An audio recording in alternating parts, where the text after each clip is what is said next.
नमस्कार, आदाब और सत श्री अकाल। फ्रेंड्स, आज के इस वीडियो में हम जानने वाले हैं पेट्रोलिंग के बारे में। पेट्रोलिंग कैसी होनी चाहिए, कैसे करनी चाहिए और पेट्रोलिंग का फ़ायदा क्या है। तो फ्रेंड्स, पहले हम जान लेते हैं पेट्रोलिंग क्या है। तो पेट्रोलिंग का मतलब होता है गश्त लगाना। आपके प्रीमाइसेस में क्या चल रहा है इसको जानने के लिए, मतलब रियल टाइम स्टेटस जानने के लिए हम लोग पेट्रोलिंग करते हैं। तो पेट्रोलिंग क्या ऐसी करना चाहिए। तो पेट्रोलिंग के लिए क्या होता है, एक रजिस्टर होता है और एक चेक लिस्ट होती है कि हमारे प्रीमाइसेस में ये चीज़ें हैं। ठीक है, ये व्यक्ति है, ये व्यक्ति इतने टाइम से काम करते हैं, ये ऑफिस इतने टाइम से खुले रहते हैं। तो उस चेक लिस्ट से हमको चीज़ें मैच करनी है। अब जैसे जरा एग्जांपल से समझते जाते हैं। तो सबसे पहले हम फायर इक्विपमेंट का लिस्ट जो उसको चेक करेंगे कि हमारे प्रीमाइसेस में फायर होस बॉक्स कितने हैं। जैसे 10 दिया है तो 10 है कि नहीं, यही चेक करना है। ठीक है, फिर फायर होज रील है, जैसे 10 फायर होज रील है तो 10 फायर होज रील है कि नहीं है, उनका स्टेटस क्या है, वो खराब हो गई, कहीं से कट गए हैं, वो सारी चीज़ आपको रिमार्क में चेक लिस्ट में मेंशन करनी है। फिर आपको फायर होज मतलब फायर होज जो पाइप होता है उसका आपको चेक करना है, वहाँ पर कितनी क्वांटिटी में पहले था और अब कितनी क्वांटिटी में है, और गया तो गया, कहाँ पे गया, ये सारी चीज़ आपको रिमार्क में लिखनी है। नोजल कितने होते हैं ये भी लिखना है। उसमें फायर एक्स होता है। फायर एक्स का मतलब होता है कुल्हाड़ी, जब भी कभी आग लग जाती है तो ये दरवाजा तोड़ने के काम में भी आता है। और कोई भी, अब इसका जो हैंडल होता है ना, रबड़ से कोटेड होता है। तो अगर मान लीजिए कोई आग इलेक्ट्रिक के द्वारा फैल रही है तो आप डायरेक्टली इलेक्ट्रिक पे प्रहार कर सकते हैं और वहाँ जो आग लग रही थी उसको वहीं पर रोक सकते हैं, क्योंकि इसका जो हैंडल होता है रबड़ कोटेड होता है, जो काफ़ी अच्छी बिजली को सहने की क्षमता रखता है। उसके बाद तो फायर होस बॉक्स की। अब फायर होस बॉक्स का की एक होता है आपके सिक्योरिटी कैबिन में और दूसरा होता है जस्ट फायर होस बॉक्स के नीचे एक छोटा सा ऐसा बॉक्स बना होता है, आप देखेंगे तो वहाँ पर इसकी की रखी होती है। तो ये भी चेक करना है। अगर ये सारी चीज़ें हैं तो उसको चेक लिस्ट कर दीजिए। फिर फायर एक्सटिंग्विशर भी रखा होता है। ठीक है, वहाँ पर अलग अलग टाइप के फायर एक्सटिंग्विशर रखिए, जैसे water type, foam type, DCP, CO2, wet chemical, as per site requirement, as per place, वहाँ पर फायर एक्सटिंग्विशर भी रखे होंगे। तो वो पहले कितने थे, अब कितने, वो भी आपको चेकलिस्ट में बनाना है। फिर fire door, fire exit door जो होता है उसकी स्टेटस क्या है, हैंडल वगैरह सब सही है ना, खुल रहा है, बंद हो रहा है कि नहीं, उसका एक्सेस कंट्रोल वगैरह चल रहा है कि नहीं चल रहा है, ये सारी चीज़ें आपको यहाँ पर चेक मार्क करना है। फिर एक्सेस कंट्रोल भी आपको मैं बता दिया कि चेक करना है, वहाँ पर कार्ड लगा के, कार्ड वगैरह कम नहीं। तो अगर नहीं चल रहा है तो 10th फ्लोर का है तो नॉर्थ साइड है, साउथ साइड है, कौन सा साइड, हिसाब से आपको मेंशन कर देना है कि यहाँ का एक्सेस कंट्रोल चल रहा है या फिर नहीं चल रहा है। फिर उसके बाद आता है पार्किंग एरिया। पार्किंग एरिया में आप क्या चेक करेंगे फ्रेंड्स, पहले आप चेकिंग नंबर ऑफ कार्स कितने हैं, कितने कार वहाँ पे अवेलेबल है। जैसे एक पार्किंग एरिया में एक पार्किंग होती है, रिजर्व पार्किंग, जनरल पार्किंग और फ्री पार्किंग होती है। तो रिजर्व पार्किंग में जो उस कंपनी के डायरेक्टर वगैरह हैं उनकी गाड़ियां पार्क होती है, जनरल पार्किंग में एम्प्लॉयज की गाड़ियां पार्क होती है, और फ्री पार्किंग में जो गेस्ट विजिटर वगैरह आते हैं उनकी गाड़ियां पार्क होती है। तो सारी पार्किंग में, रिजर्व पार्किंग में, जनरल पार्किंग में, फ्री पार्किंग में कितनी गाड़ियां अभी हैं उन सभी के नंबर वगैरह नोट कर लीजिए। ठीक है, उस गाड़ी का कंडीशन देख लीजिए, कहीं ठुकी वगैरह तो नहीं है, बल्ब वगैरह टूटा हुआ कि नहीं है। अगर ऐसा कुछ है, ठीक है, या फिर उसका विंडो और डोर वगैरह खुला हुआ है तो तुरंत उसका उसी पोजीशन में फोटो ले और अपने सुपीरियर मतलब सुपरवाइजर या सिक्योरिटी ऑफिसर को आप तुरंत उसको वो चीज़ें सेंड कर दे और रिपोर्ट में चीज़ें लिख दें। गाड़ी से कहीं पेट्रोल लीकेज वगैरह तो नहीं हो रहा है ना, इसको भी आपको चेक करना है। फिर लिफ्ट, आपके पास दो तरह की लिफ्ट होगी, पैसेंजर लिफ्ट और सर्विस लिफ्ट। उनका स्टेटस कैसा है, चल रही कि नहीं चल रही है, और नहीं चल रही तो कब से नहीं चल रही है, ये सारे प्रोसेस हुआ है, मतलब इंजीनियर को पता है कि नहीं पता है, ये सारी चीज़ें आप वहाँ पर नोट बना लीजिए। CCTV कैमरा आपके प्रीमाइसेस में कितने लगे हैं। ठीक है, अब अलग अलग टाइप की कैमराज आपके प्रीमाइसेस में लगे होंगे, आउटडोर इंडोर कैमराज लगे होंगे, तो उनका स्टेटस क्या है, वो चल रहे हैं कि नहीं चल रहे हैं, इन सारी चीज़ों की आपको जानकारी इस चेक लिस्ट में लिखनी है, पेट्रोलिंग चेक लिस्ट में। फिर अगर मान लीजिए आपके प्रीमाइसेस में कहीं लेबर वगैरह देर रात तक काम कर रहे हैं, ठीक है, तो आप क्या करेंगे, सबसे पहले उनका वर्क परमिट चेक करेंगे। ठीक है, पहले उनका काम देख लीजिए कि उस काम के अकॉर्डिंग उनका वर्क परमिट वगैरह है कि नहीं। मान लीजिए वर्क परमिट में 10 लोग का नाम लिया हुआ है और यहाँ पर 20 या 25 लोग काम कर रहे हैं या फिर उससे ज़्यादा लोग काम कर रहे हैं, तो उनको तुरंत वहाँ से जाने के लिए बोलना है। केवल जिनका नाम है वही वहाँ पर काम कर सकते हैं। और टाइमिंग डेट वगैरह भी चेक करना है, ऐसा नहीं कि कल के वर्क परमिट पर आज काम हो रहा है, तो ये सारी चीज़ें नहीं होनी चाहिए। अगर प्रॉपर वर्क परमिट नहीं है तो आपका अधिकार है कि आप काम रुकवा सकते हैं। एक बात फिर मैं आपसे कहना चाहूँगा कि जब भी आप लेबर से सामना आपका हो तो उनके सुपरवाइजर से बात करें, लेबर से नहीं, क्योंकि लेबर की नज़र में आप एक वॉचमैन हैं, क्योंकि वो पढ़े लिखे तो है नहीं, उनको बस काला अक्षर भैंस बराबर सब कुछ समझ में आता है। तो आपको ये ध्यान रखना है कि जब भी आप लेबर वगैरह से बात करें तो उनके सिक्योरिटी सुपरवाइजर से बात करें, उनसे बात नहीं करें।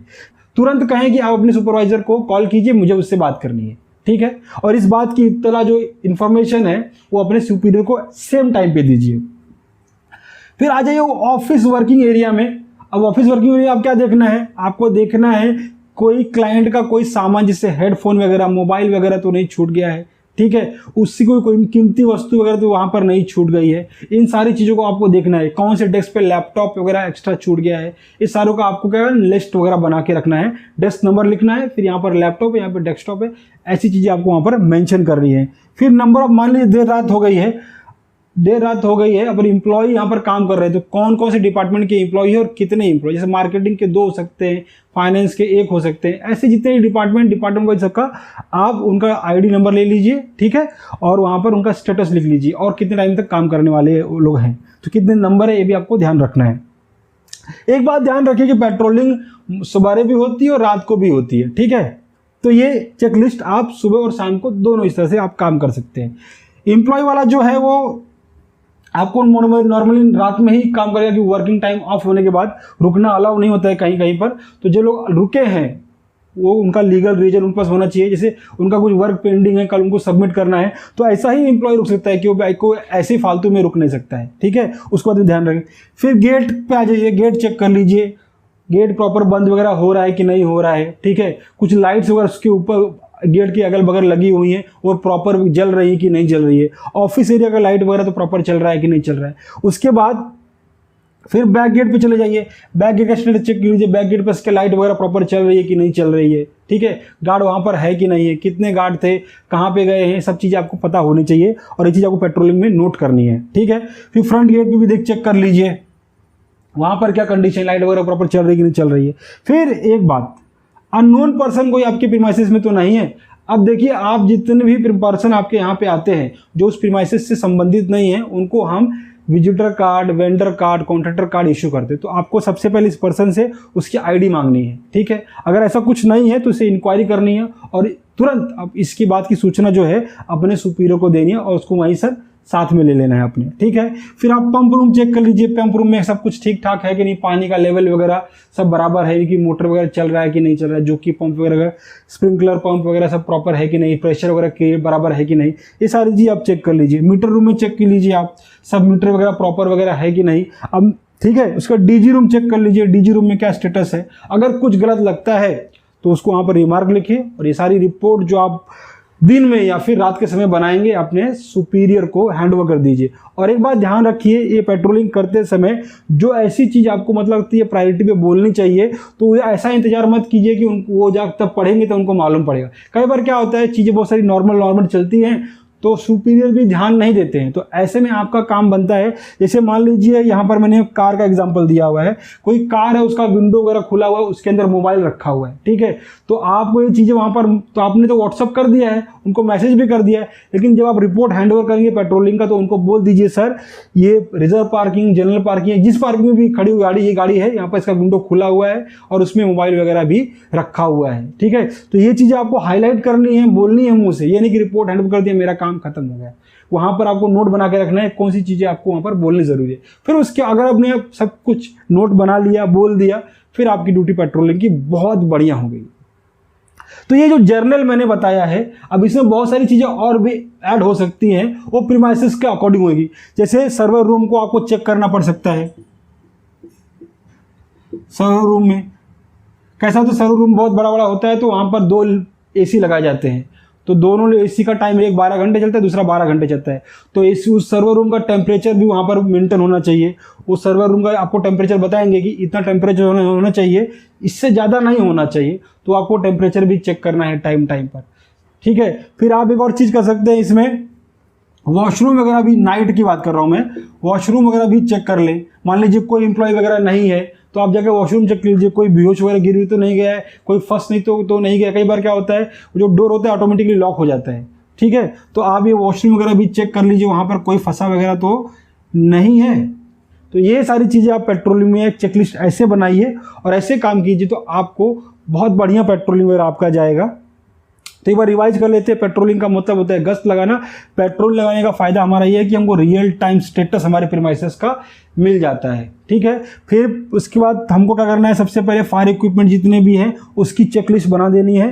फिर उसको हमको जैसा नंबर हमको मिला, जैसे 10 फायर होज हमको हैंड ओवर मिला था, 10 है कि नहीं है, अगर गया है तो कहाँ यूज़ गया है, ये सब कुछ चीज़ें आपको यहाँ पर चेक लिस्ट में चेक करनी है। पार्किंग एरिया चेक कर लेना है, पार्किंग एरिया में कितनी गाड़ियाँ अभी हैं, कितनी नहीं है, कैसी स्टेटस है, कैसी उनका पेट्रोल वगैरह तो लीकेज तो नहीं हो रहा है, विंडो डोर वगैरह तो खुला हुआ है कि नहीं हुआ है, ये सारी आप चीज़ें चेक कर ले। लिफ्ट का स्टेटस, इसमें 2 लिफ्ट होती है, पैसेंजर और सर्विस लिफ्ट, कौन सी चल रही है कौन सी नहीं चल रही है। कैसे क्या होता है कि पैसेंजर लिफ्ट जो होती है 10 बजे के बाद, जैसे 6 लिफ्ट है तो 2-3 लिफ्टें बंद की जाती है, तो ऐसा हुआ है कि नहीं हुआ है, ये भी आपको चेक कर लेना है, ठीक है।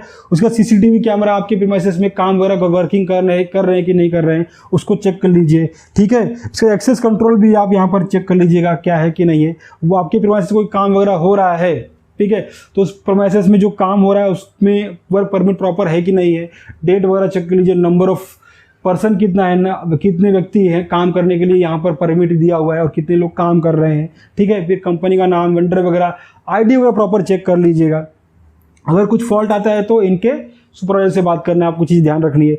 ऑफिस वर्किंग एरिया में क्या होता है कि जितने एम्प्लॉय नाइट का समय अगर है तो नाइट में कितने डिपार्टमेंट, जैसे मार्केटिंग में 2, फाइनेंस में 1, ऐसा आप नोट बना लीजिए और उनका आईडी का फ़ोटो ले लीजिए आप, ठीक है। और उनसे पूछ लीजिए सर कब तक और आपको कितना टाइम लगने वाला है। तो ये सारी चीज़ें आप अपने जब हैंडओवर करेंगे तो सुपरवाइजर को या सिक्योरिटी ऑफिसर को बोलने में आसानी होगी। फिर नंबर ऑफ एम्प्लॉयज़ वर्किंग कितना हो आप देख लीजिएगा, ठीक है। फिर गेट आप देख लीजिए क्या स्टेटस है, गेट की कोई लाइट वगैरह तो ख़राब नहीं हो गई, क्योंकि गेट से रात में काफ़ी एंट्रियाँ वगैरह होती हैं तो वो चीज़ें नहीं होनी चाहिए। फ्रंट गेट बैक गेट आप दोनों भी चेक कर लीजिए प्रॉपर, ठीक है।